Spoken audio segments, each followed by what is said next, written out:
Hey guys, it's Ryan here with Hobbies Man once again, and today we're going to be doing another first impressions review. Today we're looking at Virgin Love, Volume 1 by Tina Yamashima, published by Kodansha. This is actually like a vertical style title, so the book is slightly wider than your usual tankobon, but there's probably no difference here.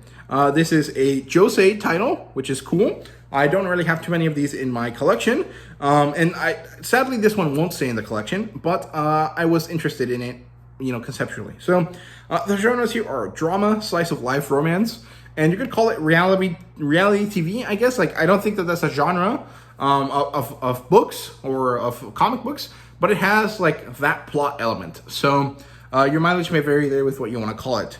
It does have an adaptation. It has a live action show, although it's not a show based around the concept. It's a show adapting the manga. So it might be confusing, but it is a show about the manga, not about the concept introduced in the manga. So, in general, I liked the artwork. I thought it was good. There was really good moments that kept me entertained.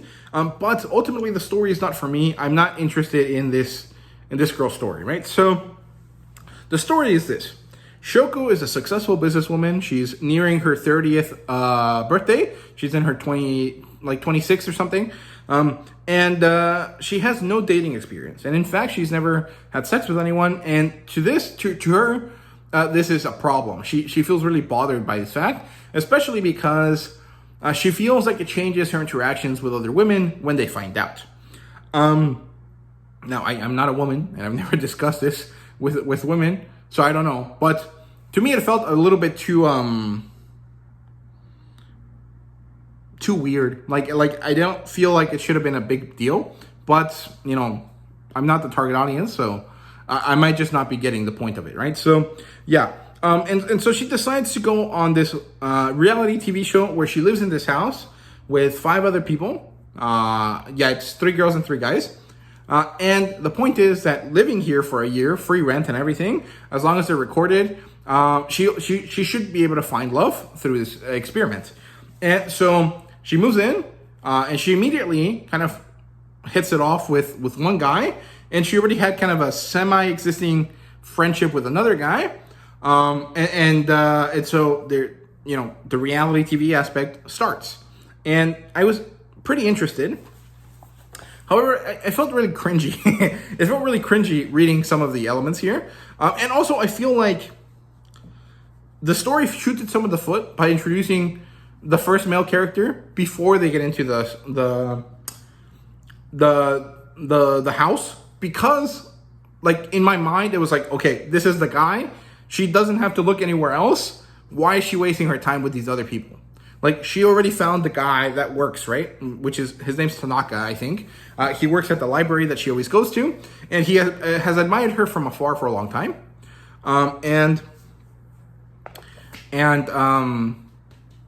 They become friends, and they decide to go into the house together. And so the issue, I feel, is if either one of them had talked to the other one for just a little bit longer, they could have gotten to the point where they would confess to each other or show interest in each other, and they could have avoided the whole issue. And so I feel like the manga shoots itself in the foot by solving the issue ahead of the problem, or like ahead of the solution that it provided, right? So it sucks. Like, narratively, I think that it broke itself. However, that is an opinion that I have now after reading the whole volume.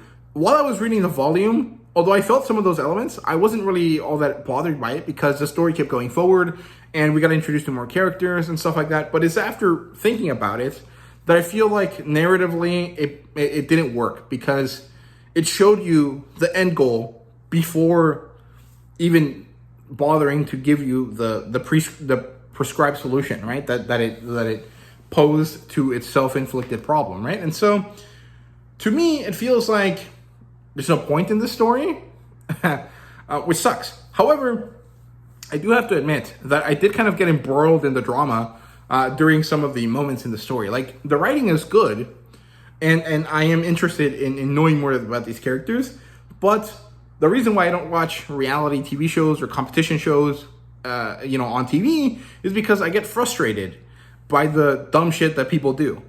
And so I'm going to have that same feeling, and reading something that frustrates me is not like enjoyable, right? And so I don't think that this is going to be for me.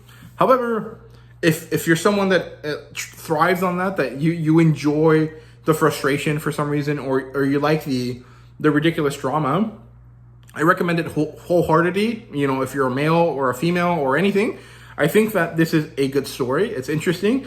It has really good potential and has great characterization for all the characters. But it just didn't work for me because of those two elements that I mentioned, which is the storyline broke itself by providing the answer before, like providing the end goal before the solution that it proposed. And the fact that these types of things just don't work for me. Because the point is the tension between these characters, right? And it doesn't work in a way that I find enjoyable. There was also another moment that I didn't like, where it's like she's 26 and one of the other characters that's in this house is 19. And on face value, I was like, okay, if they date, there's no problem. However, she herself is like, oh, he's too young for me. It's going to be statutory rape if I decide to date him. And then, after deciding that this is the reality of their situation, she decides to date him anyways. So she turns out to be a shitty person.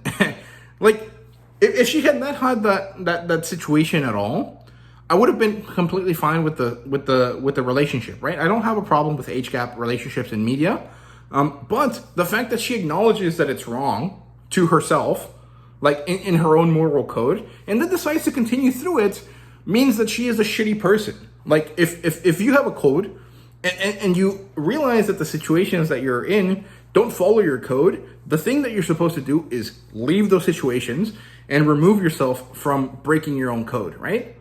But she doesn't do that. And so she becomes a shitty person.